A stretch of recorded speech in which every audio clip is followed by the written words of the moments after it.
जय हिंद प्यारे साथियों, स्वागत है आप सभी का उत्कर्ष एकेडमी खिलचीपुर के ऑनलाइन प्लेटफॉर्म में। सीआरपीएफ ट्रेड्समैन एग्जाम 2023 के लिए वेरी मोस्ट और इम्पोर्टेंट मैथ के क्वेश्चन इस वीडियो में हम लोग देखने वाले हैं। यदि आप BSF, CISF, SSC, MTS, Delhi police ऐसी किसी भी एग्जाम की तैयारी कर रहे हैं तो भी ये वीडियो आपके लिए वेरी मोस्ट और इम्पोर्टेंट साबित होगा।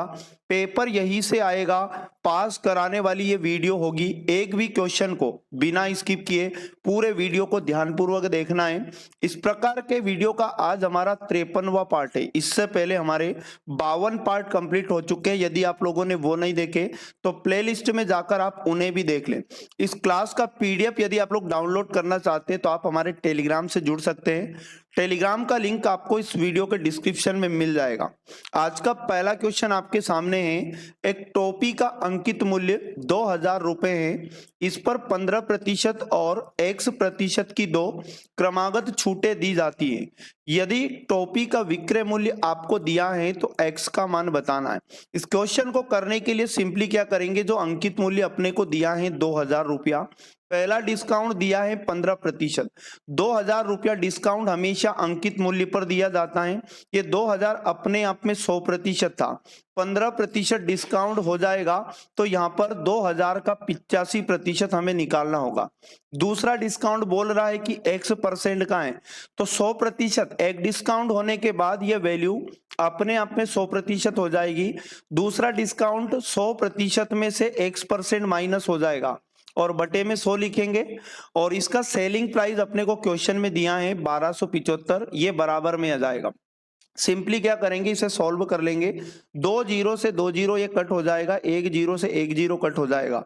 2 से हम लोग इस 10 को काटेंगे, 2 5 जा 10 होता है। और 5 से 85 को डिवाइड करेंगे 17, यानी 17 बार ये कट हो जाएगा। अब हम लोग क्या करेंगे, यहाँ पर 100 माइनस एक्स ऐसा ही लिखा और गुणा का जो 17 है बराबर की इधर आएगा तो भाग में चला जाएगा 127 5 और बटे में आ जाएगा हमारे पास 17 का यहाँ पर हम लोग भाग लगाएंगे तो यहाँ हमारे पास 17 साथी 119 7 बार कटेगा और 17 पंज 85, यानी कि हमारे पास फाइनली क्या है, यहाँ पर 100 माइनस एक्स बराबर 75 आया। हमें x का वैल्यू चाहिए तो x माइनस इधर आएगा तो प्लस का हो जाएगा। इधर में 100 लिखा है और प्लस का 75 इधर माइनस का हो जाएगा। सिंपली क्या करेंगे, 100 में से 75 को माइनस करेंगे तो 25% x का वैल्यू आ जाएगा। और हमसे दूसरा वाला डिस्काउंट ही पूछा गया था कि X% है और X% का वैल्यू निकल कर आया हमारे पास 25%। ऑप्शन नंबर 1 इसका करेक्ट आंसर हो जाएगा। इस प्रकार से नेक्स्ट क्वेश्चन है, क्वेश्चन नंबर 2 हमारे पास है। दो संख्याओं का महत्तम समापवर्तक 12 है और लघुत्तम समापवर्ती 120 है। यदि इनमें से एक संख्या 60 है तो दूसरी संख्या ज्ञात कीजिए। पहले साथियों, इस क्वेश्चन को करने के लिए कंसेप्ट आप याद रखिएगा कि यदि हम लोग एलसीएम एचसीएफ में होता है क्या है कि यदि हम दो संख्याओं में पहली संख्या का गुणा यदि हम दूसरी संख्या से करते हैं तो ये वैल्यू बराबर होती है उनके लघुत्तम गुणा उनके महत्तम के। ये कंसेप्ट आप याद रखिएगा, पहली संख्या गुणा दूसरी संख्या बराबर लघुत्तम गुणा महत्तम हो जाएगा।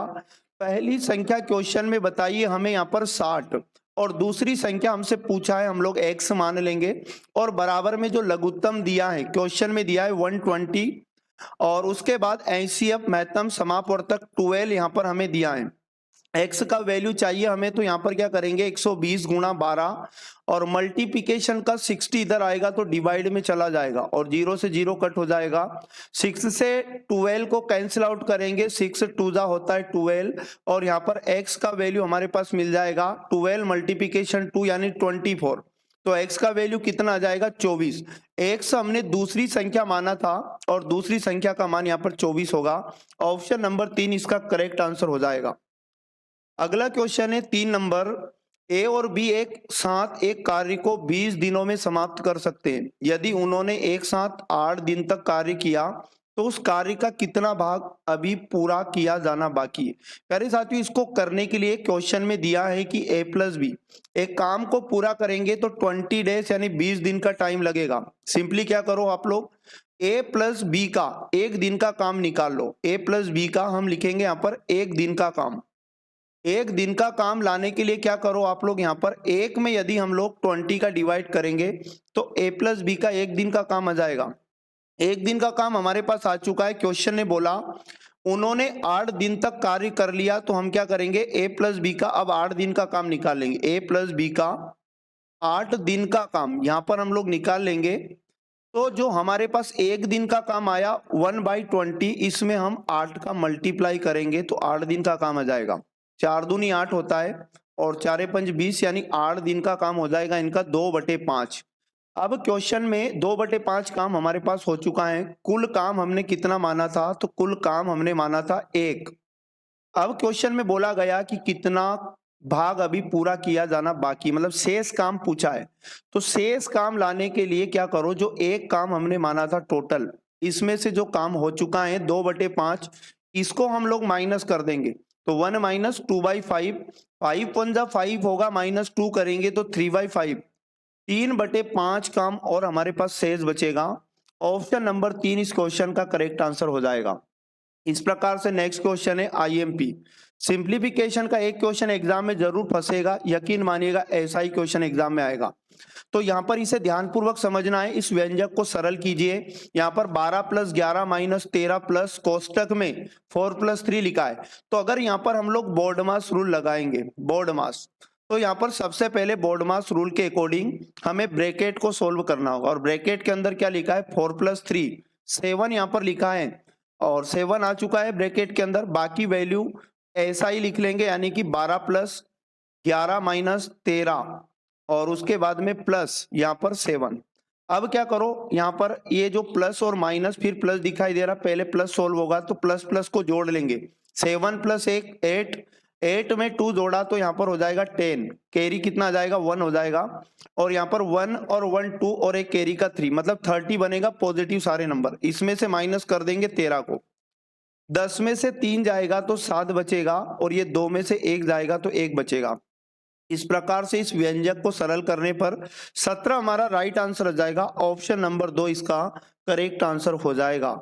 नेक्स्ट क्वेश्चन है 5 नंबर। वार्षिक ब्याज की एक निश्चित दर पर वार्षिक रूप से चक्रवृद्धि एक निश्चित राशि 11 वर्षों में स्वयं की 2 गुनी हो जाती है। समान वार्षिक ब्याज दर से ब्याज वार्षिक रूप से चक्रवृद्धि होने पर यह राशि कितने वर्षों में स्वयं की 4 गुनी हो जाएगी। चक्रवृद्धि ब्याज का एक कंसेप्ट आपको समझना होगा कि कोई भी मूलधन, मान लो 1 रुपया था, कोई भी मूल राशि 1 रुपया थी, क्वेश्चन में बोला गया कि 11 वर्षों में दुगनी हो जाती है। अब 1 रुपया दुगना हो जाएगा मतलब 2 रुपया बन जाएगा और दुगना होने में इसको 11 वर्ष का टाइम लगेगा, ऐसा क्वेश्चन में लिखा है। अब मैं आपको बता दूं कि चक्रवृद्धि ब्याज के केस में होता क्या है कि कोई भी, ये मिश्रधन बन जाएगा, ये 2 रुपया क्या बन जाएगा, मिश्रधन बन जाएगा। और याद रखिएगा चक्रवृद्धि ब्याज के केस में हर मिश्रधन उतने ही समय में वापस से अब दुगना होने लगेगा, क्योंकि जो पहले जितना गुना हुआ उतना ही गुना उतने समय में वापस हो जाएगा। तो यहाँ पर पुनः 11 वर्ष में जो मिश्रधन था आपका 2 रुपया, ये भी 2 गुना हो जाएगा, फिर से 2 रुपया 2 गुना हो जाएगा, मतलब 4 यूनिट आपका मिश्रधन बनेगा। क्वेश्चन में बोला गया कितने वर्षों में ये मूल राशि स्वयं की 4 गुनी हो जाएगी। 4 गुनी होने का मतलब मूलधन अगर 1 रुपया था और यदि ये 4 रुपया बन गया तो ये कितना गुना हो गया, 4 गुना हो गया। तो बस यहीं पर रुक जाना है। अब इसे 4 गुना होने में कितना टाइम लगा, तो 11 वर्ष और फिर से 11 वर्ष 2 बार लगे, तो टोटल यहाँ पर इसे 4 गुना होने में 22 वर्ष का टाइम लगेगा। 22 वर्ष इस क्वेश्चन का करेक्ट आंसर हो जाएगा। ऑप्शन नंबर 3 इसका सही जवाब है। अगला क्वेश्चन हम लोग देखेंगे।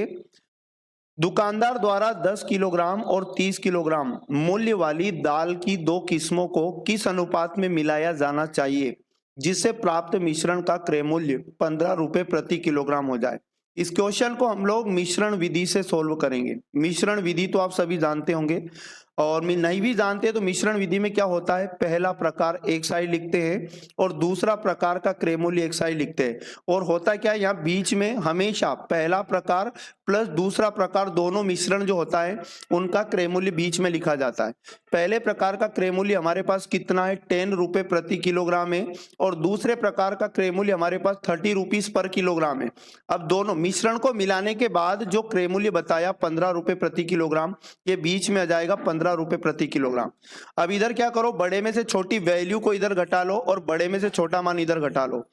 तो यहाँ पर 15 बड़ा है, 15 में से 10 जाएगा तो हमारे पास बचेगा 5 और इधर 30 में से 15 जाएगा तो हमारे पास बचेगा 15।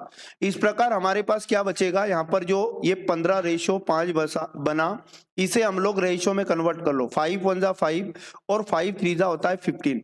मतलब ये जो 3 रेशो आया, इनकी क्वांटिटी का रेशो आया। क्वेश्चन में यही पूछा गया था, 3 रेशो 1 के अनुपात में हमें मिलाना होगा। ऑप्शन नंबर 1 इस क्वेश्चन में करेक्ट आंसर आपको मिल जाएगा। नेक्स्ट क्वेश्चन 7 नंबर में लिखा है कि एक हेलमेट को 10% के लाभ पर 1650 में बेचा जाता है। यदि उसका विक्रय मूल्य 2100 रुपए हो जाए तो लाभ का प्रतिशत कितना होगा। अब लाभ प्रतिशत लाना है तो आपको क्या करना पड़ेगा, पहले इसका क्रय मूल्य लाना पड़ेगा। और दुनिया की कोई भी वस्तु का क्रय मूल्य अपने आप में 100% होता है। बाकी क्वेश्चन में ये दिया कि 10% लाभ पर यदि बेचा जाए, अब 10% पर यदि बेचोगे 100% की वस्तु को तो 110 रुपया, 110% इसका सेलिंग प्राइस बनेगा, मतलब विक्रय मूल्य। तो यहां पर हमें क्या करना पड़ेगा, 110% का मान क्वेश्चन में दिया है कि 10% लाभ पर 1650 में बेचा गया, तो हम जानते हैं कि 110% का मान क्वेश्चन में 1650 रुपया दिया। सिंपली क्या करेंगे, हम लोग 1% का मान लाएंगे, तो यहाँ पर जो 1650 लिखा है इसको डिवाइड करेंगे 110 से, तो 1% का मान आ जाएगा। 0 से 0 कट हो गया, 11 से काटोगे, 11 एकम 11, यहाँ पर 5 बचेगा, 11 पंज 55, तो 1% का मान 15 रुपए बनेगा। अब क्रय मूल्य लाने के लिए क्या करो, जो 1% का मान आया 15, इसमें 100 का गुणा कर दो, तो ये 100% का वैल्यू बन जाएगा, यानी 1500 रुपए।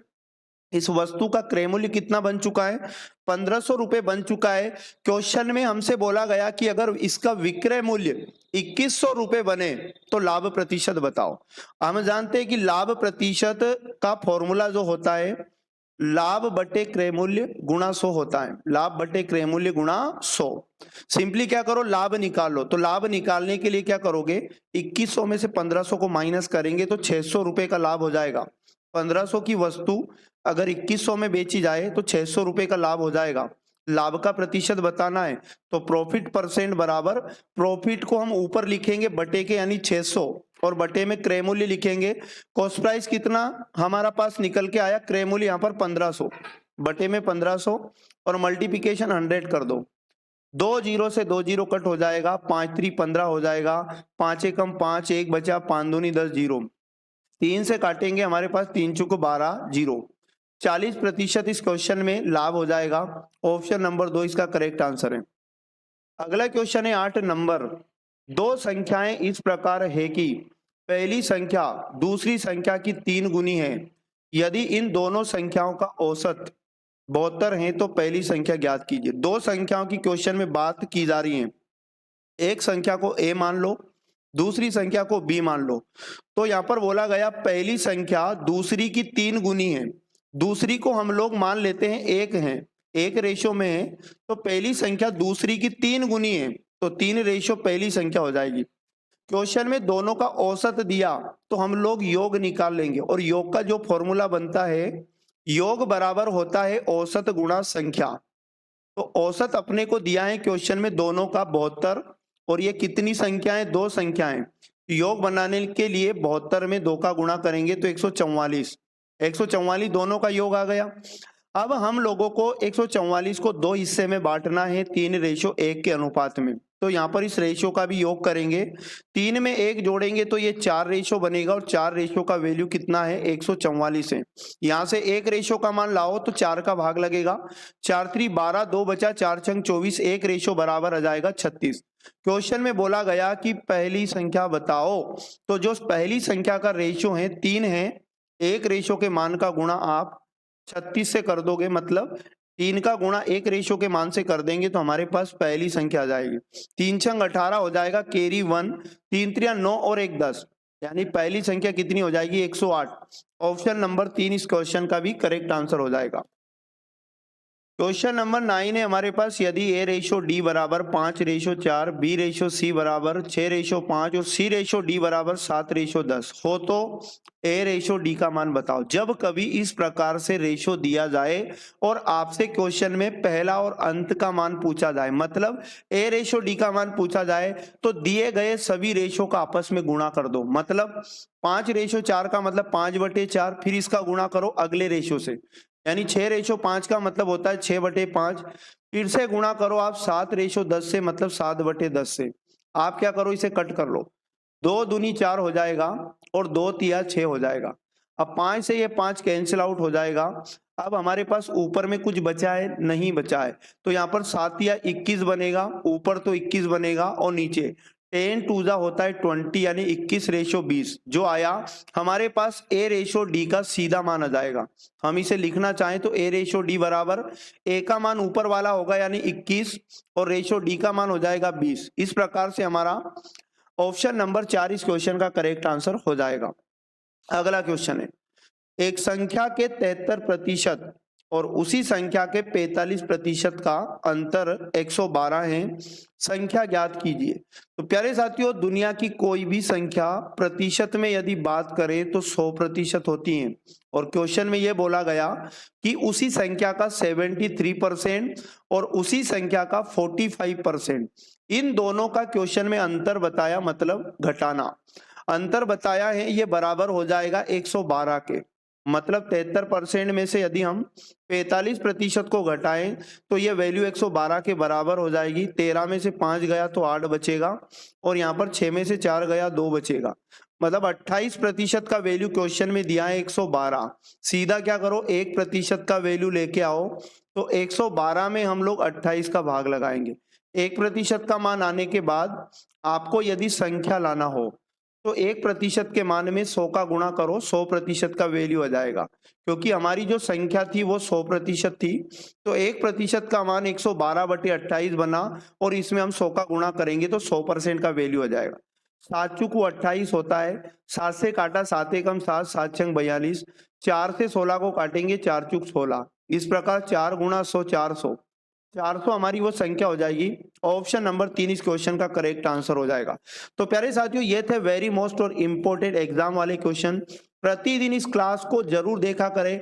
यकीन मानिएगा एग्जाम के अंदर आपका मैथ में बहुत अच्छा स्कोर होगा यदि आप प्रतिदिन इस क्लास को देखते हैं। तो क्लास यदि अच्छी लगी तो लाइक करें, शेयर करें और चैनल को यदि आपने सब्सक्राइब नहीं किया तो चैनल को जरूर सब्सक्राइब कर ले, जिससे आपको सभी वीडियो का नोटिफिकेशन तुरंत मिल पाएगा।